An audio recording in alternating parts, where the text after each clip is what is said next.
What's happening, municipals? This is Big C. Let me tell you about a great place in Vision Golf. Indoor simulators have exploded in golf, and Vision is leading the charge here in Portland. With the use of leading simulator technology in Golf Zone, you get transported to 200 plus courses across the world with the most realistic simulator experience you'll ever come across. With a hitting mat that not only gives you the turf to simulate real rough and sand conditions, the mat also raises up and slopes to create real live positions like playing on the actual course. If you're in need of a lesson, Vision Golf also has you covered with the PGA teaching pro Ignacio Cern. On top of that, they create an atmosphere with full bar and food options and sports on all the TVs that you're never going to want to leave. This is a great place for all events to be hosted with the VIP section to accommodate groups of all sizes. If you live in the greater Portland area or even the Pacific Northwest, you have to come out to a Vision Golf and check it out in Tigard, Oregon. Use code Municipals and you will get your first hour for free on your first visit. Also, check out league nights and monthly events. Envision Golf, the Pacific Northwest premier simulator facility. How hard did you push it? Till I black out? Yes. Numerous times, yes.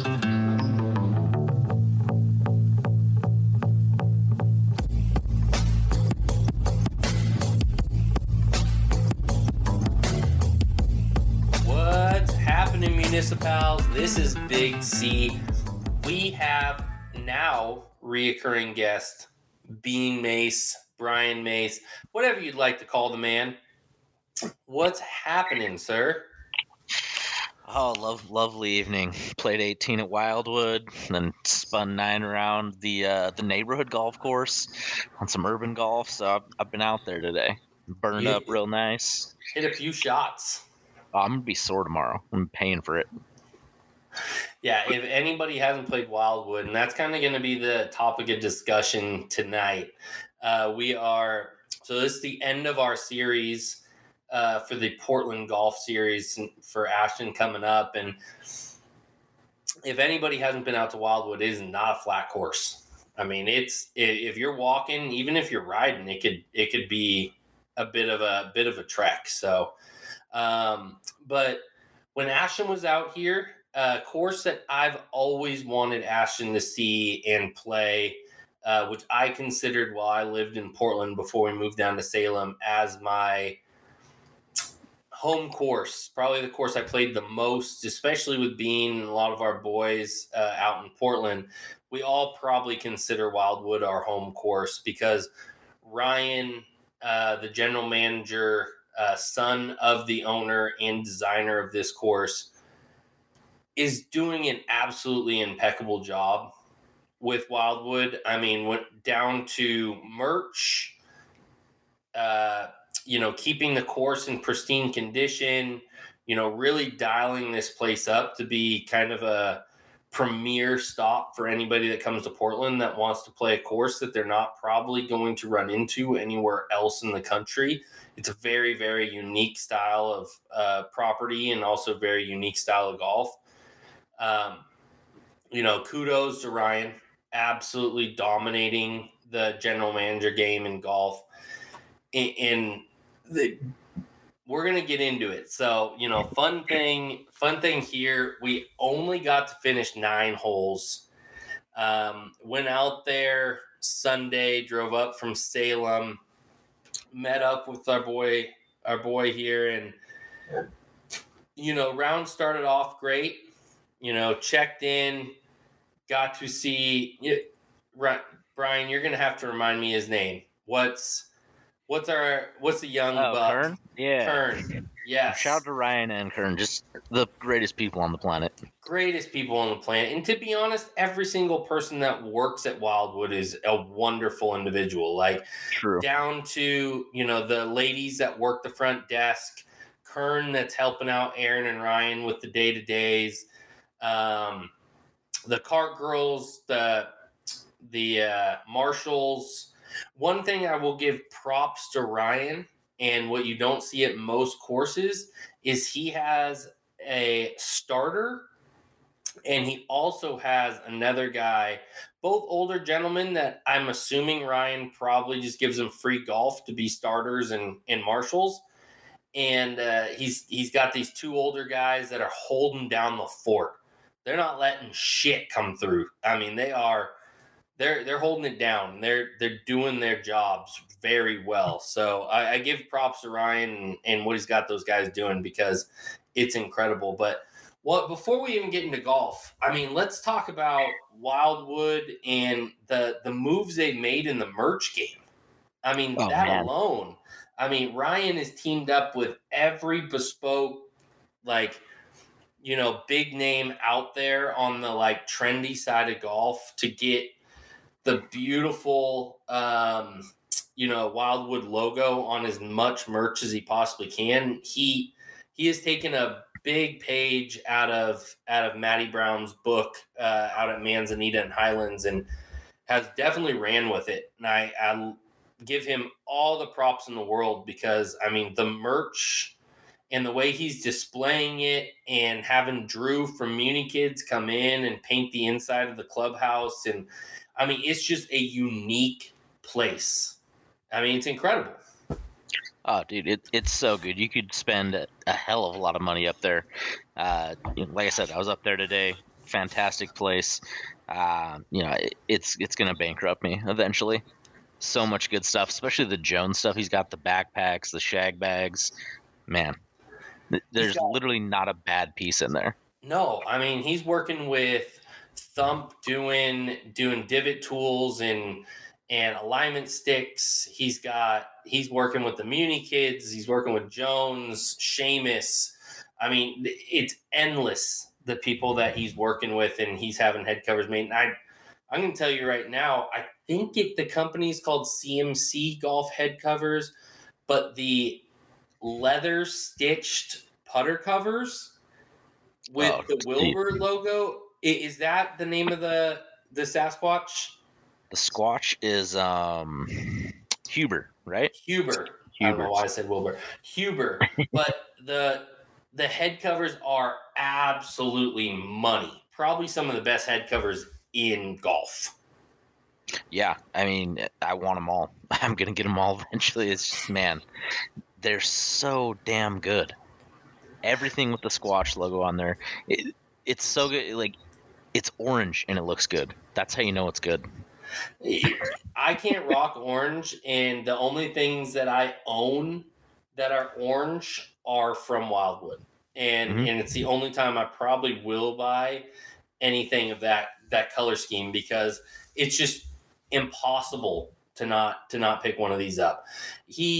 I can't remember the company that he worked with, but the company that he worked with to design his logo was actually the same people that designed a lot of other logos within golf, and they are very extremely well known with their logos. And the Wildwood logo, outside of Manzanita and Highlands, is probably the best logo in all of the West Coast. I don't think there is a golf course outside those three that have better logos. The best thing about Ryan's merch, you can get it all online.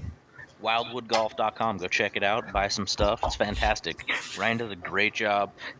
He's super on top of the shipping. Sends you some goodies in there as well. It's just a fantastic place. So if you got the means, go ahead and support Ryan. Wildwoodgolf.com. Do it, and you'll probably get some surprise teas in there as well, like some calamari teas. You get something good in there. Yeah, I mean, he's always throwing other brands stuff inside his boxes to kind of promote his friends and people that he collabs with, which I think is the way golf should be. It's one large collaboration. I absolutely love it, and that's how they run the golf course. Is how he does merch, is how he runs the golf course. Yep. And so let's get into it. So we went out there. We met you out there around 10 o'clock. We had a tee time, just after 10:30. We roll in. We see our boy in the clubhouse. We check in. We get our carts. We're ready to go on a high. Last round for Ashton when he's been in town. Me, you, and Ashton played Tristan Tree the day before, which we talked about on the pod prior to this one. And we had a fucking great time out there. We tee off. the minute we get into the fairway of the first hole, we notice that it's going to be a tad slow. Yeah, I mean, we expected a little bit. Father's Day, we know it's going to be a little slow, but god damn, it was backed up. It came to a halt pretty quick. So, like, we got through the first hole, unscathed. We didn't really have any issues there. We all finished that. I always play the first hole at Wildwood like horribly. It's just it's a very tough hole. If anybody that hasn't played Wildwood, it's this like elevated tee shot, dog leg right, over these large trees, water on the right hand side. It's a tough tee shot. And then you've got a creek that runs along the front of the green. So unless you're bombing it out there, you're probably laying up and then, chipping on to one of the more diabolical greens on the entire course. I mean, it slopes severely back to front. It's elevated turtleback, so it just like everything runs off the sides of that green. And if you're not hitting it dead center, it's tiny. It's a tiny green. That's the one thing with all of Wildwood greens are all tiny, but this one's like absurdly tiny. So yeah, you can't land on that thing in two. It's just impossible. Never seen anyone on two there. Yeah, I mean, playing golf out there. It's a fucking diabolical hole, and it's crazy to start the course there because in the middle of the course, kind of lightens up on you, kind of becomes your friend, but the first hole just kicks you in the nuts. Yeah, it's a rough one, man. And you get leaded into probably one of the more diabolical holes on the entire course, and number 2. Which is kind of like an elevated green that's like this dogleg right that slopes severely uphill to where you really don't have any play but kind of hitting it in the fairway and then popping it up the hill. Longer drivers could really get at it if they wanted to, but I mean, again, you're hitting onto a postage stamp like green, and I mean, you really have to be accurate with that driver or slam it into the hill on the left and hopefully it comes down. Yeah, absolutely brutal hole there. It's you can play it a ton of different ways, which is probably the best part about it. But yeah, I was counting today with Brian Humphreys. I've hit 9 different clubs off that tee. There's just so many different ways you can play it. So typically, I like the 7-iron play, but yeah, it's a tough one. And then you hop onto 3 that downhill par 3, another huge elevation change. Massive there's all the elevation changes on this course, but let's really talk about the thing is with this episode. We're going to talk about golf, but we're not going to talk about a lot of all the golf because we only played 9 holes, and we're going to kind of get into the reason of why we only played 9 holes. So we finished the first hole. We're finishing up on the green. The group in front of us literally is barely finishing their tee shots at this point. No big deal. Is what it is. Again, it's Father's Day. We get it. There's people out there that don't play golf as much, all of that. They tee off. We're chatting. We're not paying attention that much. But we're like, man, it's been like a good 15 minutes. They are still at the bottom of the hill before you go up onto the green. And one of the guys is all the way over on hole 11, trying to find his ball.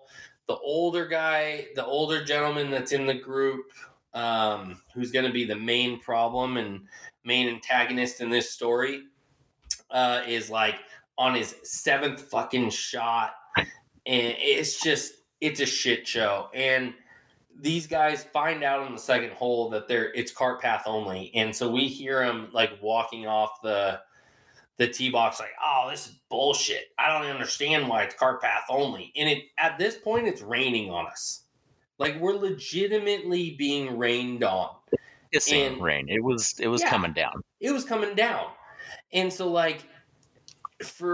it's kind of a red flag that these guys don't understand when a golf course is really soft and you drive a golf cart on it, that it causes massive issues, agronomy issues to the golf course. So, and this isn't a very spread out golf course. You're not going to have to walk a long ways if you're having to be cart path only. It's not that big of a trek if you're going to have to walk to your ball. So, for them to bitch about it, obviously they don't play a whole lot of golf. And so we all tee off. We finish up that hole. They are still at the tee box on hole 3. I don't know. How long did we wait on hole 3 before we were able to tee off? It's a tiny par 3 too. We're probably there at least another 15. Yeah. Wasn't it? It was like by the time we got to the tee box on 4, I want to say Ashton said it was 45 minutes. Yeah. So at this point, by the time we finish, so it's a downhill par 3, not a fucking hard hole, to be 100% honest here. Like, no. It's a flip wedge. It's long, but it's so elevated that it's like a pitching wedge 9-iron for most people on this hole because it's so elevated. And it took those guys like 30 minutes to finish this par 3. Par 3s should be lightning fast, even if you blow it off the fucking planet. Like, these guys just absolutely were playing slow. And so because the third hole is so elevated, we can see the rest of the golf course. So we notice they're on the green. The group in front of them is literally almost finishing up on the green on the next hole, which the next hole is a par 5. It's a very long hole. And they were pretty much finished with the hole, meaning these guys were basically an entire hole and a half behind at this time. So now we're kind of getting frustrated. They're not speeding up. They finished the hole. We hit down onto the green. Then we finish the hole. We then proceed to walk to our carts. We watch the old man hit his first tee shot, fucking OB, on the right-hand side. So just to frame this, guys, the fourth hole at Wildwood is a slight dogleg right, par 5, with trees on the left, a creek that breaks up the fairway that is probably about 3 something out there. It's 350, 380. It's out there. It's out there. And then you got to hit over the creek. You've got a narrow tree line fairway that leads into the green. And so we watched the old man hit it OB into the trees on the right-hand side. He then proceeds to waddle over to his fucking cart. And let me phrase this, guys. I am not an ageist person. I'm not a guy that cares of your age playing golf. I actually praise older people playing golf. I think it's fucking great if you're 90 and you could shoot your handicap or shoot your age. Like, I think that's sick as hell. This guy just didn't know golf etiquette, like, at all. At this point, seeing us on the green or sitting at our carts, done with the hole, you just hit one OB. We're waiting for you to finish teeing off. You should call us up, have us hit our shots, and play ahead of you. No. Not this fucking old guy. This guy waddles over to his cart, digs in his fucking bag, finds another ball, proceeds to waddle back to the tee box. And let me rephrase this too. This guy could not hit a shot over 80 yards. And he was playing from the men's tees. He was playing from the white tees. He should have absolutely been playing from the red or kids' tees at his level of play and how far he could hit the ball. And so this fucking guy proceeds to tee up the ball and then hit a second drive OB right. Same spot he hit the other one. So at this point, we're all getting fucking frustrated. And none of us get that frustrated when we go out and play. Like, at all. But we're like, what the fuck is going on here? And so the other two tee off, they hit horrible shots as well. One of the other guys also hits his OB right. The other guy blasts it completely left. We're like, holy shit. This is going to be a long day. So they take off. We're like, all right, we can finally pull up to the tee box. We pull up to the tee box. The old man proceeds to drive 40 yards straight. Drops another ball. So now at this point... After looking for his ball for another 2-3 minutes. Yeah, after looking for his ball. Well, the other guy is still looking for his ball as well. And drops another ball. So let's count this real quick. Hits first tee shot OB. So now he teed up another ball, so he's hitting 3. He then hits that one OB. So now dropping illegally, not even the way it's supposed to be played. Now dropping, he's dropping 6. The man is still 400 yards out to the green and cannot hit it over 80 yards. He then proceeds to dribble one slightly into the fairway, about 40 yards past where he's at. So at this point, he's now 100 yards past the tee box. He then proceeds to drive up to his ball. The other fucking guy is over digging in the fucking trees still for his ball. The other guy is way over on the left trying to hunt for his ball. We proceed to sit at this tee box for another 15 minutes before we're like, all right, this is out of hand. So instead of being confrontational, which me and Bean Mace usually would be, yeah, I'll give Ashton all the credit. Hey, I've grown. You've I'm an grown adult now. Yes, we've all gotten old. We're not as aggressive as we once were in our 20s. But Ashton, being the good little Catholic boy he is, goes, let's not approach him. Let's just call the pro shop and let's have him send the marshal down. Great call, by the way. Just, level-headed thinking. And you know what? Great call. That's actually what most people should do, guys. If you get in a situation like this where you're nearly an hour into your round and you're only through 3 holes, call the marshal. Don't try to deal with it yourself, because the situation's going to escalate, which this situation absolutely did, even though we did the proper thing. And so we're all trying to get service. The one thing at Wildwood that I will say, trying to get service and actually being able to call out on that course is nearly impossible. So the only person that can get service is Bean Mace. So Bean talks to them in the clubhouse, explains the situation and what's going on. Kern goes, absolutely, I'll send our guy out. Sends a boy out. The only thing I will say that was negative about this entire situation, and nothing to do with Wildwood, and you know what? The marshal probably didn't even think that it would be an issue saying what he said. But he rolls up to him and he goes, hey guys, the group behind you called and let us know that you guys are playing extremely slow. We need you to play faster and pick it up. Because as I can see just pulling up here, that you're nearing being basically 2 holes behind the group.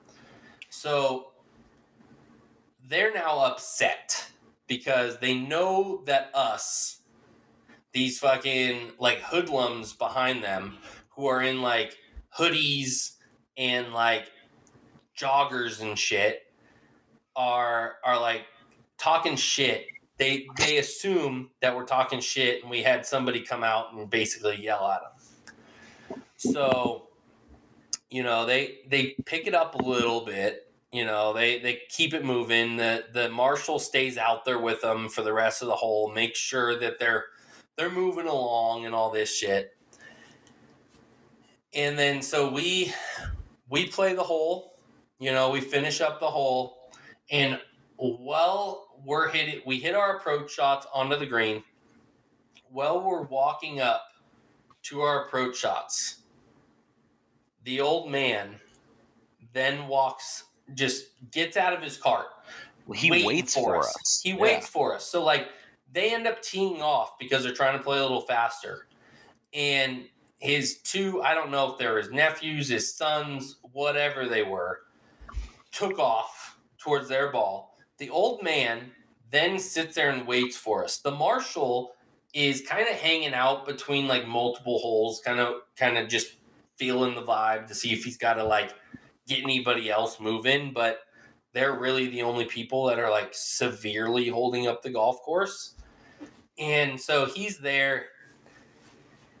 The old man gets out of his cart, proceeds to walk up to me and goes, I absolutely don't appreciate you guys calling the marshal on us. That was nonsense. We're not playing slow.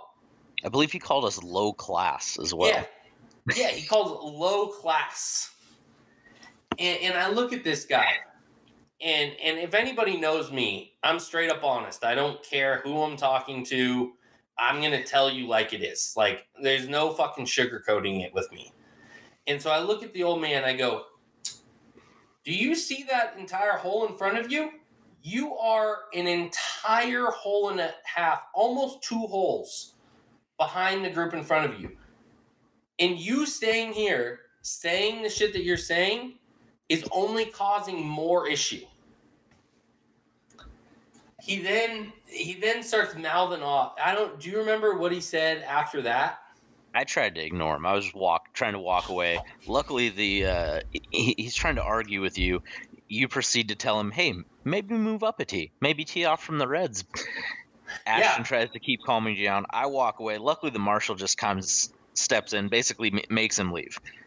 Move on, it's over. Get out of here. Go play golf. Yeah, he would have sat there for an hour arguing with me. And, oh, yeah. And, he's just like, he argues with me, and then he starts talking about how, like, we're so much better players and we just play fast. And I look at him and I go, man, that is absolutely fucking wrong. I play with guys that shoot in the hundreds and the 90s all the time that can finish around in 3.5, 4 hours.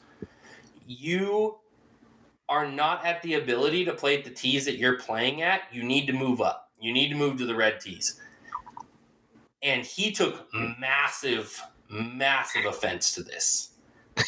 I mean, he was completely offended. And he would have kept going with me if the marshal didn't tell him that he had to get in his cart and go.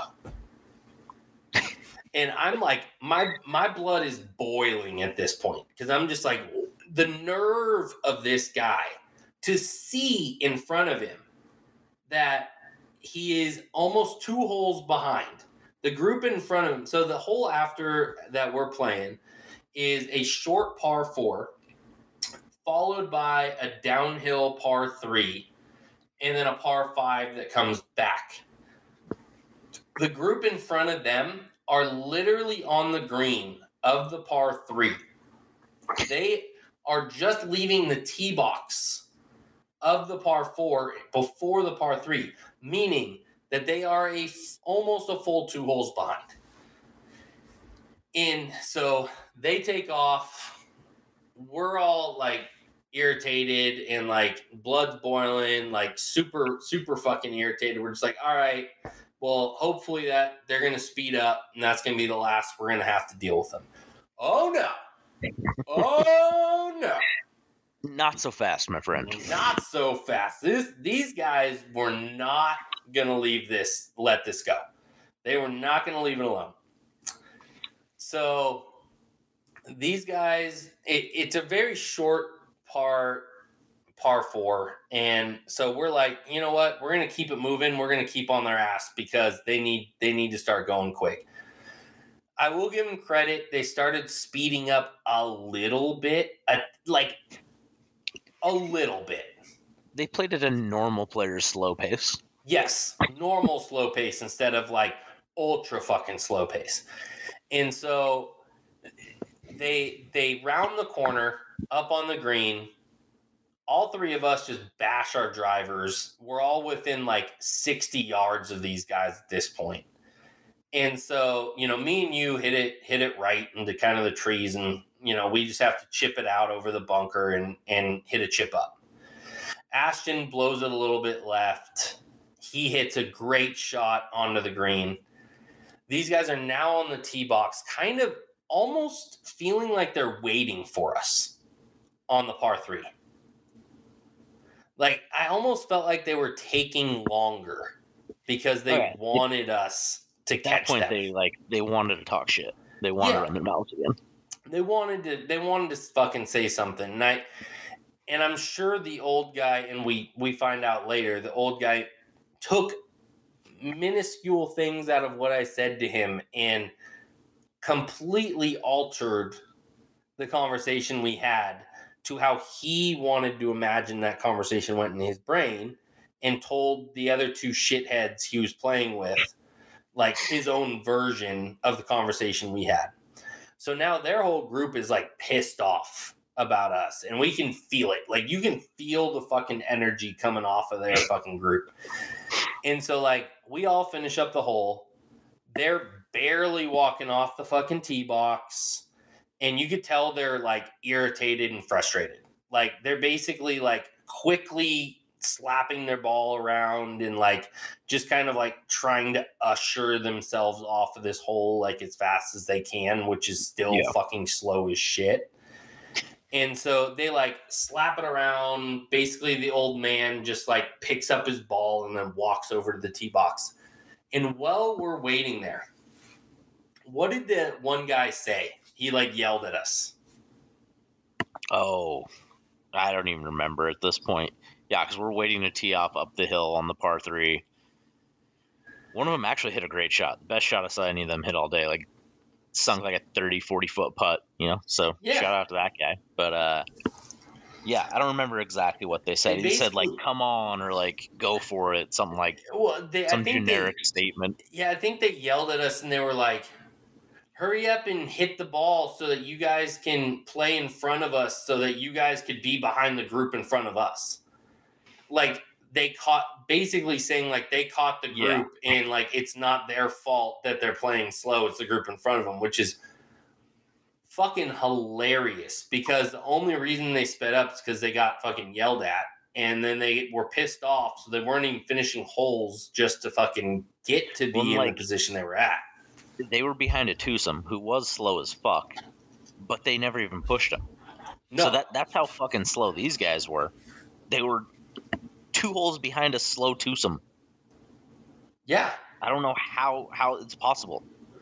I mean, those guys that were in front of them were honestly slower than the 4 guys in front of us. Oh, yeah. But they weren't holding anything up because these dickheads were slow. Yeah. And so we're pissed off. We're like, all right, fuck this. So I think all 3 of us hit the green on this hole. Like, all 3 of us hit the green on this hole. I hit it to like 10 feet. Like, I ended up birdieing the hole. Just like we actually ended up like turning up our game 10 notches and playing better. I don't know if it was because we were just like, fuck these guys, we're going to show them and like fucking ball out. But all of us hit probably our best shots of the day on that hole. I think both you and Ashton walked off with a par. I walked off with a birdie. Like, it was crazy. And then I almost got a hole in one there today, by the way. Side note, but very love close. that. Love that. And so we roll up. At this point, we're just completely ignoring him. Ashton is completely trying to diffuse the situation, as Ashton does. He is not a confrontational type of person. I have grown to try not to be a confrontational person, but when situations like this come up, I'm for sure going to stand up for my fucking self and not let some fucking idiots walk all over me.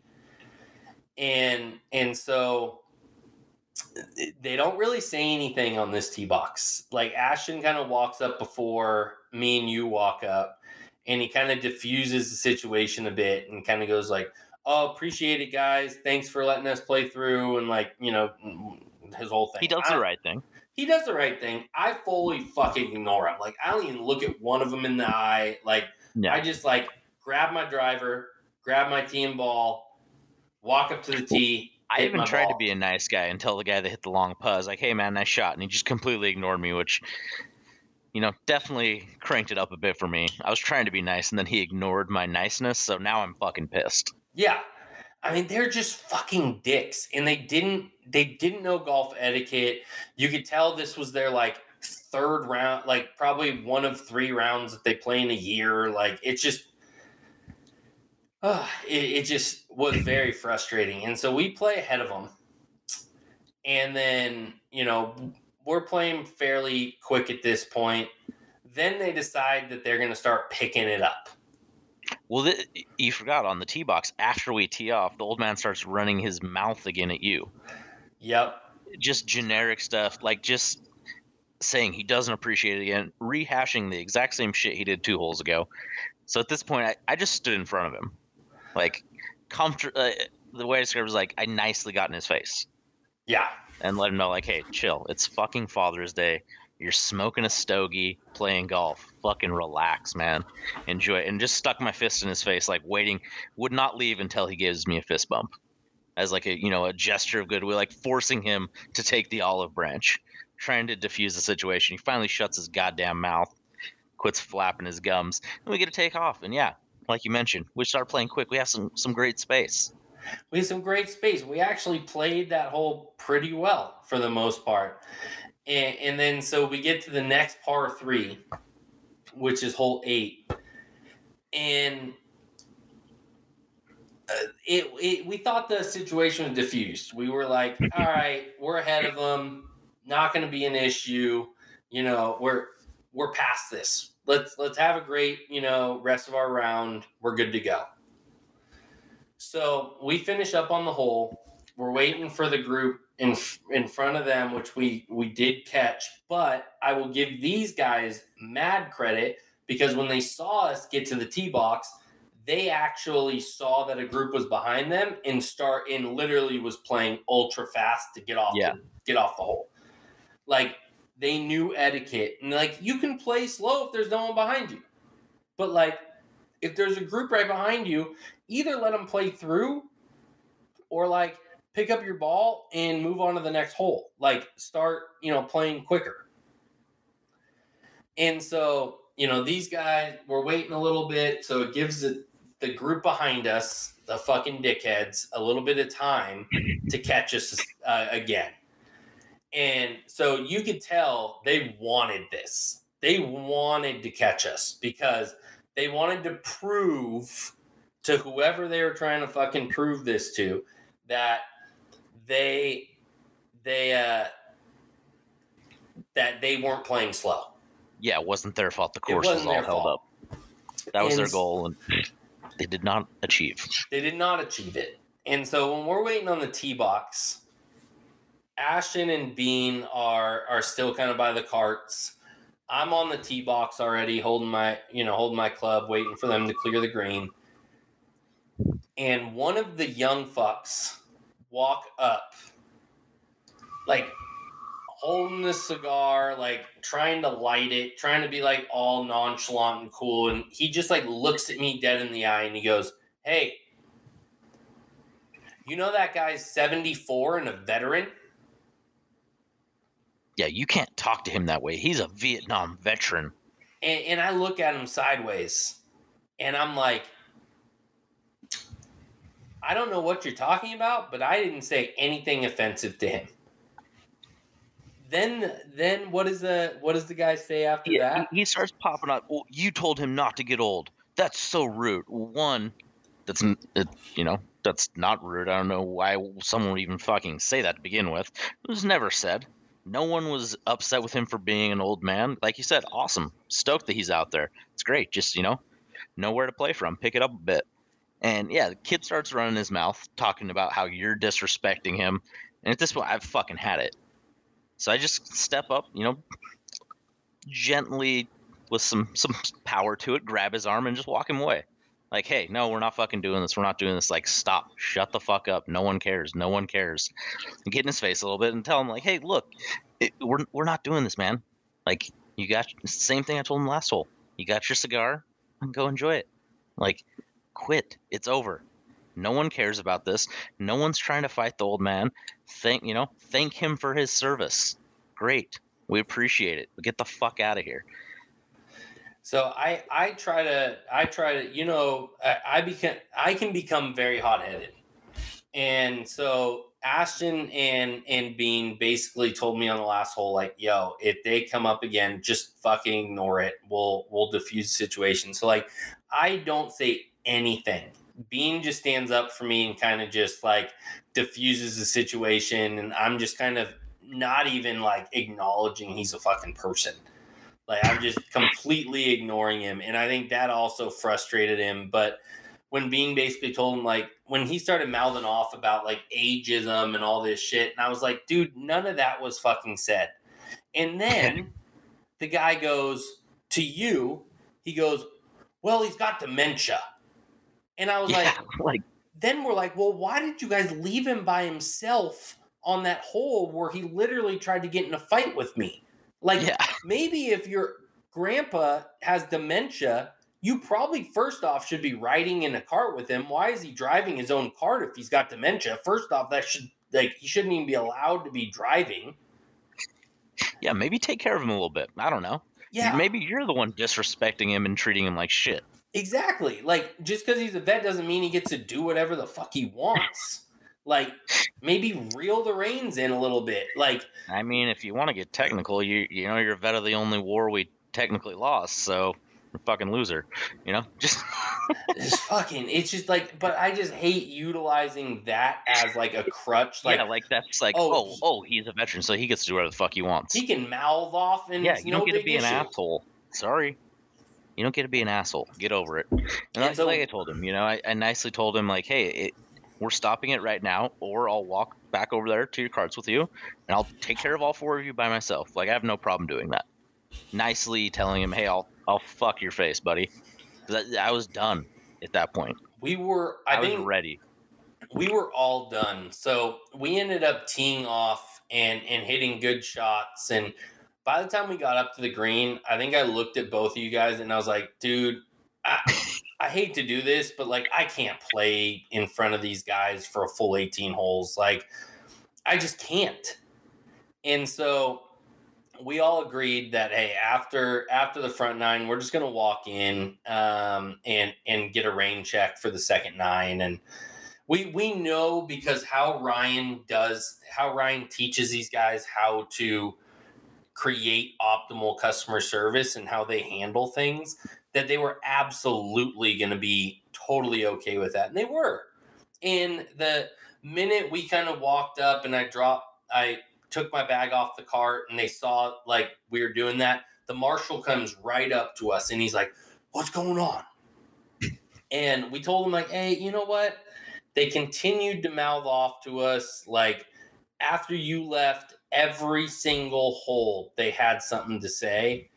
And so we're just going to cut our losses. It's just not worth it, which saddened me because I really wanted to have Ashton see the back nine. Because in my opinion, the back nine so good. is so much better at Wildwood. And so it's kind of sad. And we go inside. How about like what the marshal said too? My favorite line of the whole fucking day, when he says, they told me he was a 75-year-old Vietnam veteran. I don't give a shit. I'm 78. Yeah, that was the best part. He goes, I don't give a shit how old you are. I'm 78 and I wouldn't play like that. And it's just like, and then when we told him that they were still mouthing off, he then parked his cart. So you basically come up and around the ninth green and then past the tee box of one to go back up the hill towards the clubhouse, to go behind it to hit down 10. And so there's like a cart path that if you can only go up or down if you're playing 1 or 9. So the marshal then parks his cart right where they'd have to come up the hill so that they'd have to stop so he could talk to him. And so he's like, he's ready. He's ready to go off on these guys. He goes, I'm going to take care of it. I got Remember, you guys. they run into us on 8. They haven't even finished 8, and we're wrapping up 9. We literally walked off the green. They weren't even finishing up 8, even close to getting to the tee box on 9, which Well, shows... 8's a par 3, which Mr. Cigar Tough Guy barely cleared the bridge that's 10 yards in front of him. Then, he's what, 110 yards out at that point? Pulls driver, dinks it 10, 15 yards in front of him, and hits his buddy in the back of the legs with a fucking driver on this par 3. It's just From an 110 absolute yards shit out. show. It was a shit show, and that was like the epitome of comical. That's what karma gets you when you're dickheads, that you hit your buddy with your own ball that you couldn't even hit 30 yards off the tee. It's just like, that's what karma gives you when you guys are fucking just absolute shitty people. And I'm going to tell you right now, I would put money on it that they're from St. Helens. No shade at all to Ryan. I absolutely love you. I love your course, everything. They're at the far brink of Portland. Like, they might have the last address in Portland before you get into these two fucking, what I call Scappoose and St. Helens of Oregon. I call them the buttholes of Portland. Like, it's not the middle of Portland. It's the upper tip left of Portland before you get out to the coast. But the people, I have never met one person that has grown up in either one of those cities that are good citizens. They're just they just heap shitty people in those two areas. And the one thing I'll give anybody, if you're from Oregon or you visit Oregon, anything 30 to 40 miles off of I-5 it's a very, very different state. I'll tell you that. You've got all the way down I-5, it's a hippie, happy-go-lucky state. Anytime you go into the wilderness of Oregon, it is a whole nother level of hillbilliness. It gets real weird. I call it cousin fucker territory. Yes, absolutely. It gets wild outside of I-5 corridor. But so I would put money on it that they live in St. Helens or Scappoose. Put money on it. That's the type of people. And that's the only unfortunate thing is Wildwood is probably just as far from St. Helens to Scappoose, maybe even closer to those areas than they are like city center of Portland. So that's the only thing is sometimes you do get some of those idiots that come down the pipe, come down Highway 30, and they're just not great people. They're just not good. Shitting all over them. Scappoose and St. Helens, just the butthole of Oregon. Like, Chris has mad beef with y'all. Mad beef. Come at me if you're from St. Helens, Scappoose. DM me. Municipal Big Chris. Come see me. Come at me. But let's get back to it. Wildwood took care of us. We walked in there. Me and Bean Mace got rain checks. Ashton was like, yo, I'm from the Bay. I'm probably not going to come out here anytime soon to utilize the rain check because the rain check only lasts 3 months. So if you don't use it in 3 months, it disperses, which he probably wouldn't come back in the next 3 months. It's just we don't have any plans for him to come up. And so Ashton goes, well, can I just get credit for merch? So he just stocks up on the badass merch that we know Wildwood's got, gets himself like a big grip of tees, like a dope ass Seamus ball marker. And, he's super stoked. And the best part about the whole situation is we're walking to our cars with our bags. We just spent Bean and Ashton went to the bathroom. We got our rain checks. Ashton shopped the little market area that they got, like with all the swag. We spent 15, 20 minutes. Our boy Tyler Munns I was walks gonna say we in. ran into Tyler too. Yeah, ran into Tyler, chatted up with him for a minute. Like, we were not like speeding through this process at all to get out of there, so we didn't have to run into him or anything, because we knew Wildwood had our back. And so we finished up with all of our shit. We're walking to our cars, so you have to walk, like, there's a little road above that cart path that comes around 9 over the 1 tee box and then up the hill. So we're walking on the back end of it, right between the tee box and the putting green, and these dudes are still in the middle of the fairway of 9. So by the time we finished 9, spent 20 minutes in the clubhouse, walked to our car, they still were not done with hole 9. Not even close. They still had like 10, 15 minutes probably left on hole 9. So they spent 30 minutes, 40 minutes playing the 9th hole, which is not a hard hole. A dead straight 300-yard par 4. It's elevated, so it probably plays like 250. Yeah, I mean, an elevated green, but like, it's not hard. Like, every time I play it, I can blast it all over the place and hit 8, 9 iron in. Like, it's not a hard hole. No.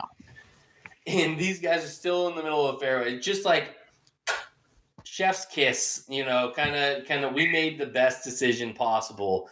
And we're walking through the clubhouse or through the parking lot, and we see this Semper Fi, like, and this isn't a hate on anybody that's in the military.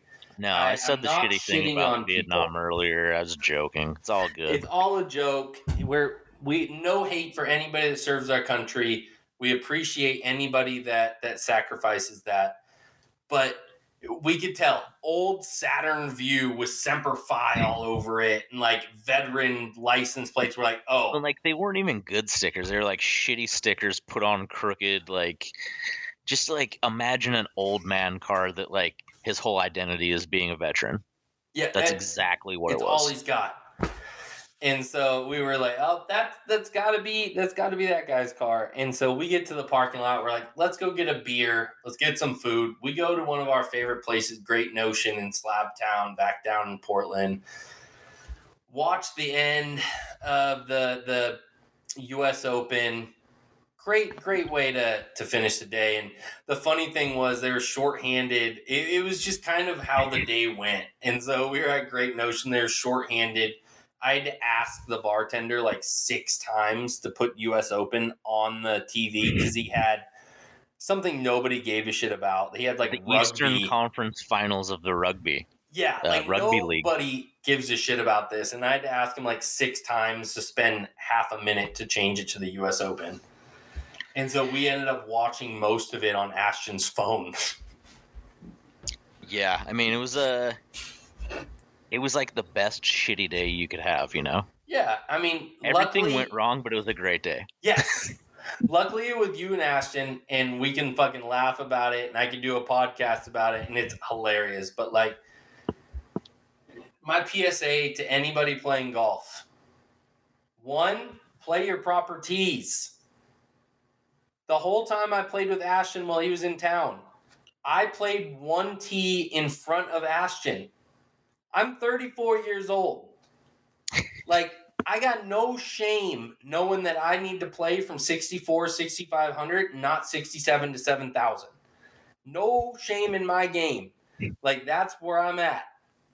So if I can swallow my pride and know that I need to move up to play better and to have more fun, that's what I'm going to do. So play it forward, people. Please play it forward, because nothing is going to create more animosity on a golf course than watching anybody hit a ball 80 to 100-yard dribbles from the back tees. It will drive every person behind you fucking crazy, so play it forward. And the best part, like I said, I was out of Wildwood today. We're what, 4 to 5 days later? 4 days later? Curtin lets me know he kicked him off the course. Before they even finish 14, they're ejected. They're the hell out of there because they're acting like dickheads. So, I mean, not saying that we're perfect by any means, but these guys are clearly a fucking problem and never should have fucking been out there to begin with. And that's karma all wrapped up in one. Because it, like we were talking about earlier, what you were telling me, it was cart path only. It was rained on. It was wet out there. There's a lot of severe hills and slopes. And Kern caught these fucking idiots driving the cart up these severe slopes, creating nothing but giant ruts along there. Well, and there's signs everywhere. Even when it's dry out there, there's a shit ton of signs letting you know you can't drive up the hills. Yeah, and Ryan has made it like even fun and easy to notice, where he uses the Sasquatch logo and says like Sasquatch crossing, don't drive on the hills. Like he tries to make it very noticeable with his signs and what he's got out there.